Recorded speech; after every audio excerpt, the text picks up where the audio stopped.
നമ്മുടെ ഈ സമർപ്പണം എന്തുകൊണ്ടാണ് ഈശ്വരനോടുള്ള സമർപ്പണമായി മാറാത്തത് മാധവ? നിശ്ചയമായി മാറുന്നത് നമ്മോടുള്ള സമർപ്പണം തന്നെയാണ് പരമാത്മാവിനോടുള്ള സമർപ്പണവും.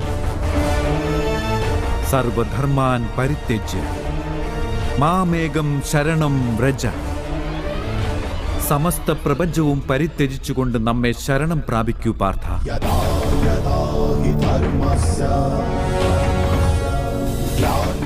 നാം തന്നെയാണ് പ്രപഞ്ചം. പ്രപഞ്ചത്തിലെ ഓരോ കണവും നാമായിരിക്കും. നാം തന്നെയാണ് സൂര്യൻ. നാം തന്നെയാണ് ചന്ദ്രൻ. നക്ഷത്രങ്ങളും നാം തന്നെ. സമസ്ത ഗ്രഹങ്ങളും നാം തന്നെ. ആ സൂര്യനേക്കാൾ അതിപുരാതനമാണ് നാം.